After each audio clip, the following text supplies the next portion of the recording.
세상 신이 그리스도를 가린다고 말씀하시죠. 그러면 믿지 않는 자, 믿지 못하는 자들에게 그리스도를 가리는데 우리 공동체는 제가 이 교회 10년 전에 와서 처음 들은 게 예수님의 십자가 죽으심과 부활하심, 그것이 즉 예수님의 이루신 의라고 들었어요. 그래서 그 십자가의 죽으심과 부활하심을 흔히들 우리는 제 주변에 많은 분들도 그렇게 말씀하세요. 나도 알지라고 말씀을 하세요. 흔히들 나도 그게 뭔지 알아. 예수님 죽고 부활하셔서 우리의 죄가 사해졌지. 이렇게 쉽고 간단하게 얘기를 하시는데 저는 그렇게 생각하지 않았어요. 10년 전에 예수님의 이루신 의, 십자가 죽으심과 부활하심을 딱 들었을 때 마태복음 6장 33절 보면 즉 너희는 먼저 그의 나라와 그의 의를 구하라. 그리하면 이 모든 것을 너희에게 더하시리라. 아멘. 이렇게 말씀을 하세요. 우리에게 모든 것을 주신다고, 의를 구하는 자에게 모든 것을 주신다고 말씀을 하십니다. 그러면 그 의, 예수님의 이루신 의, 십자가의 죽으심과 부활하심, 저는 제가 그걸 다 안다고 생각하진 않았어요. 그래서 주님께 엎드렸는데 10년 동안 엎드렸어요. 제가 정말 주님 진리시도록 예수님, 저는 예수님이 십자가에 죽고 부활하신 게 분명히 창조주께서 하나님께서 십자가에 죽고 부활하시면서 그것을 하나님의 의도가 있을 거라고 저는 생각을 했어요. 그러면 하나님, 예수님이 십자가에 죽고 부활하신 그 의도, 그 어떤 것 때문에 그렇게 하신 건지 알려주시라고. 제가 표면적으로 봤을 때 십자가에 죽으신 예수님, 다시 살아나신 예수님, 부활하신 예수님, 표면적으로 그냥 그 사실로 내가 그거를 다 안다고 생각하지 않았기 때문에 하나님의 그 안에서 하나님의 의도를 알게 해달라고 10년 동안 끈질기게 구했습니다. 그렇게 구하는 중에 하나님은 의를 구하는 진리를 구하는 거죠. 그게 진리죠. 우리 주님이 완전히 이루신 진리, 그 진리를 구하는 자에게 진리를 구하는 자에게 진리의 영께서 역사를 하시는데요. 어떻게 역사를 하시냐? 성령님이 요한복음 16장 9절에 성령님이 우리의 죄를 폭로하시잖아요. 그 의를 구하는 자에게, 진리 앞에 엎드리는 자에게 성령님은 한 사건을 일으키시고 그 사건 속에서 그 자의 마음을 완전히 더 이상 진짜 무너질 수 없을 정도로 완전히 파산을 시키십니다. 그 완전한 파산 속에 주님 앞에 엎드리게 하시고 완전히 파산시키시고 주님은 저를 진리 가운데로 인도를 하셨는데요. 제 몸을 말씀 앞에 세우셨어요. 주님이요. 저를 그때 애기 3명을 친정에 다 맡기고 완전히 파산된 가운데 제가 정말 무섭더라고요. 그래서 주님 말씀 앞에 섰는데 이틀 동안 아무것도 먹지도 못하고 아무것도 할 수 없는 그 파산된 마음으로 요한복음 앞에 저를 앉히셔서 요한복음을 끊임없이 읽고 있는데 그때 성령님이 저에게 분명히 역사하셨어요. 네가 그렇게 어떠한 사건을 일으키셨는데 그 사건을 통해서 제가 완전히 옛사람으로 혈기로 반응을 했습니다. 그래서 그 혈기로 반응한 내 모습이 모든 상황을 다 망쳐 놓았고 어떻게 이제 도무지 내 힘으로는 해결할 수 없는 문제가 되어버렸고 그 문제 가운데 주님 앞에 파산된 마음으로 주님 앞에 엎드렸을 때 주님은 말씀하셨어요. 네가 그렇게 한 거 성경 말씀을 통해서 말씀하셨어요. 분명히 말씀하셨는데요. 네가 그렇게 한 거 믿지 못해서 혈기 분노 내고 화낸 거잖아. 그렇게 말씀을 하셨습니다. 그래서 그때 성령님의 역사로 알게 된 그 죄를 폭로하신 그 말씀 앞에 저는 더 이상 핑계할 수도 없고 도망갈 수도 없고 바로 인정을 하게 되었습니다. 네, 맞아요. 제가 믿지 않아서 분노했고 혈기 부렸어요. 믿지 못해서 그때 그 성령님의 알려주신 그것과 진리와 저의 인정은 그와 동시에 지금까지 내가 그토록 짜증내고 억울해하고 분하게 생각했던 것, 서럽게 생각했던 것, 억울하게 생각했던 것, 걱정하고 염려하고 분노하고 두려워한 것, 그런 모든 죄의 열매들이 다 믿지 못해서였다는 것을 성령님이 분명히 알려주셨습니다. 그래서 그 회개를 하는데 제가 이 자리에서 엎드려서 회개를 하는데 그때 알게 됐어요. 지금까지 내가 이거는 저 혼잣말인데 내가 미쳤어. 내가 미쳤어. 왕의 자리에 앉아 있었네. 내가 미쳤어. 이렇게 그냥 저는 알게 됐어요. 주님 죄송해요. 바로 내려갈게요. 주님이 얼른 이 자리에 앉으세요. 이렇게 제가 고백을 했습니다. 근데 첫 회개 때, 첫 자백할 때, 근데 그때 이런 마음이 들어요. 주님 앞에 다 내 잘못이라고 인정하기 싫은 인간의 본능, 핑계 대고 싶은 본능, 그게 스물스물 올라오는데 이런 말이 올라옵니다.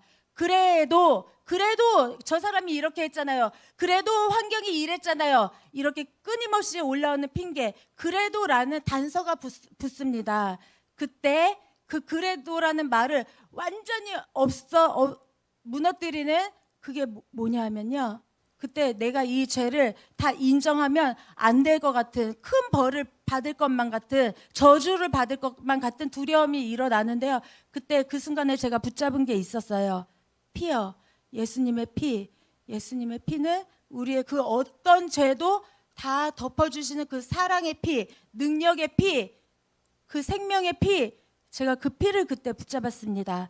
그때 저의 그 악랄하고 수치스럽고 더러운 죄를 한마디 원망도 없이 그냥 덮어주시던 그 사랑의 피의 덮음을 경험한 저는 이제 그때부터 회개가 기쁘기 시작했어요.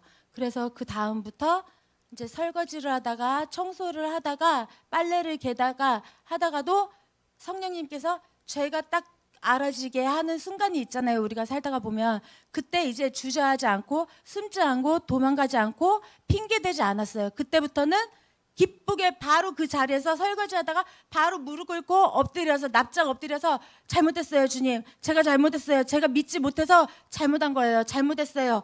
바로 1초의 망설임도 없이 회개를 하게 됩니다. 그게 피의 능력인 것 같아요.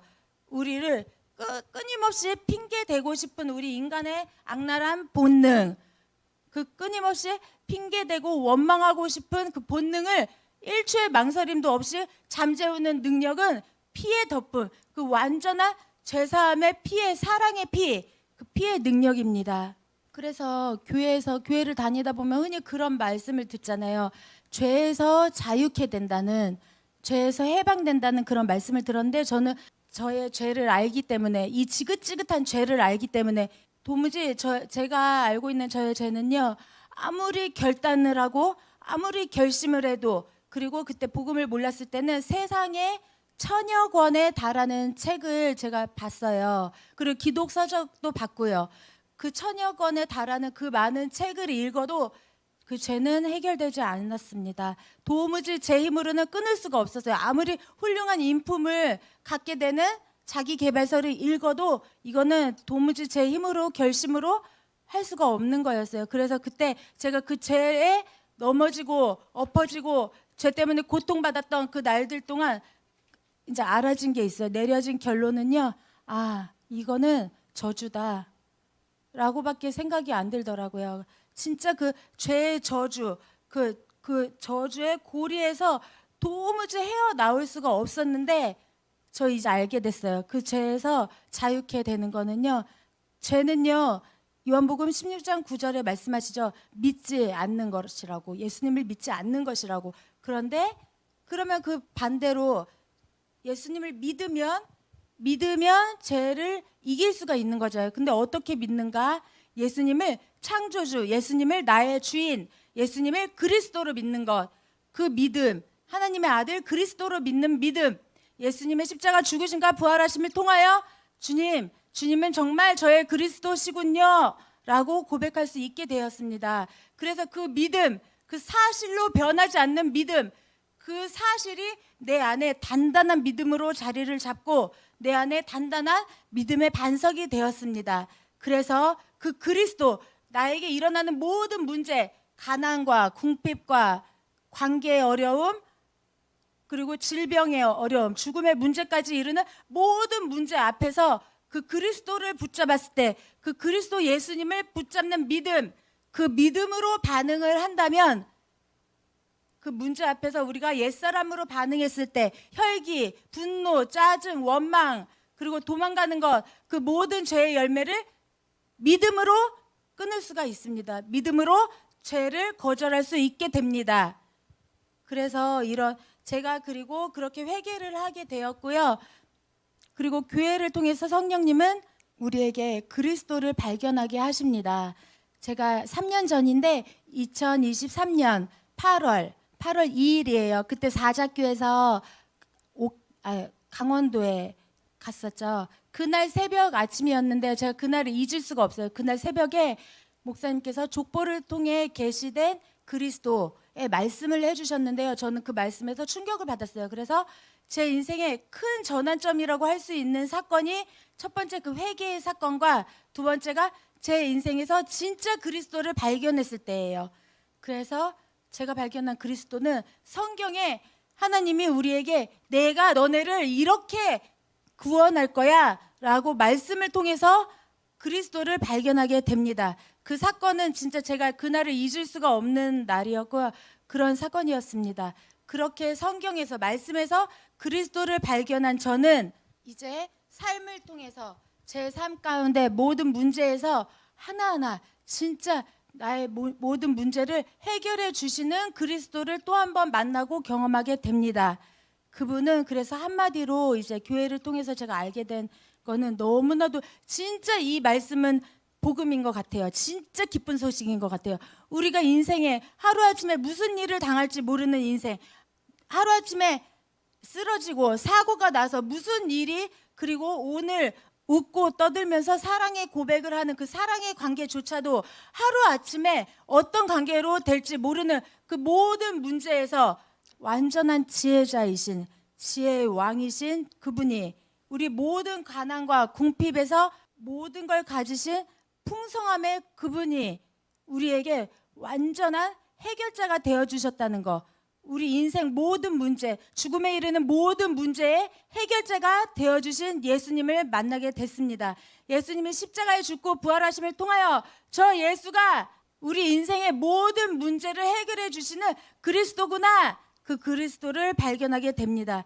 이것보다 기쁜 소식은 없는 것 같아요. 그리고 교회에서 그리스도를 발견하기 전에 저는 인간의 본능인 것 같아요. 복음을 알기 전에 제가 돈, 명예, 쇼핑, 그리고 그렇게 찾다 찾은 것, 제 인생에 필요한 것들을 그렇게 하나씩 찾았던 것들이 돈을 많이 벌면 행복한가? 그리고 명예로운 직업을 가지면 행복한가? 그렇게 찾고, 그리고 쇼핑, 많은 것을 소유하면 행복한가? 그렇게 많은 시행착오를 겪고 다 해보고 싶은 건 다 해보고, 궁금한 건 이렇게 하면 행복한 건가? 궁금한 거는 전 다 해보았어요. 그렇게 제가 찾다 마지막에 찾은 게 온유하고 지혜로운 남자. 저 남자라면 내 인생을 적당히 누리고 행복하게 해줄 수 있는 것 같아 라고 찾은 게 제 남편입니다. 그렇게 제가 찾았던 백마탄 왕자, 그리고 키다리 아저씨와 같은 존재, 그렇게 찾은 남편, 그렇게 찾은 남편하고도, 그리고도 그걸로도 충족이 안 돼서, 그리고도 그 허한 마음으로 날마다 밤마다 찾아간 게 카페예요. 그 카페에 가서 좋은 걸 보면 행복한가? 좋은 걸 먹으면 행복한가? 남편이랑 한없이 대화를 하면 행복한가? 근데 그때 제 남편은 분명히 여기 증인인데요. 그렇게 남편이 하루 종일 일하고 퇴근하고 와서 저를 좀 행복하게 해준다고 데려가는 카페에서 행복하게 해주고 돌아오는 길에 제가 늘 남편한테 하던 말이 있어요.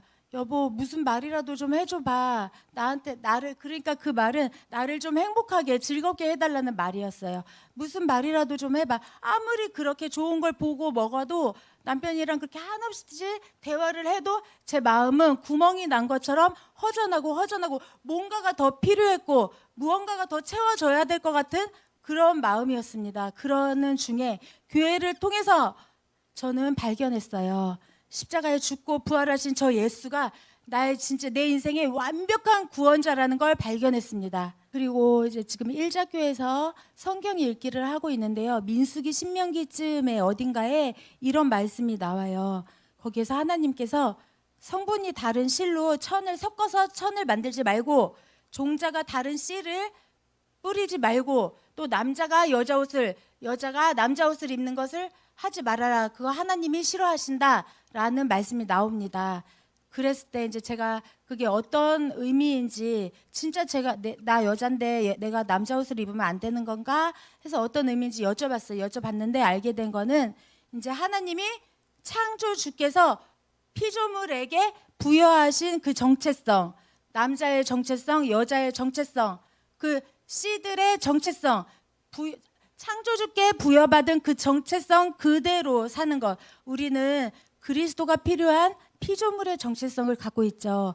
그래서 하나님이 우리에게 이미 그리스도를 주셨습니다. 십자가에 죽고 부활하신 예수님을 그리스도라고 알려주셨어요. 그래서 그런데 여기에서 그 민수기 신명기에서 나온 그 썩지 말라는 그 말씀, 그 정체성을 마음대로 썩지 말라는 말씀이죠. 그러면 우리 창조주께서 우리에게 모든 인생에게 주신 그리스도 이미 주셨는데 그 그리스도의 자리를 그 다른 어떤 물리적인 것으로 대체하지 말아라 하는 말씀으로 저는 들리더라고요. 그래서 그 그리스도, 예수님께 받아야 하는 만족, 예수님께 받아야 하는 풍요, 예수님께 받아야 하는 치유, 예수님께 받아야 하는 참 행복, 참 생명, 그런 것들을 저는 제가 그리스도를 몰랐을 때 인간의 어리석음으로 제가 그 그리스도께 의지하고 받아야 하는 것들을 남편에게 의지를 했어요.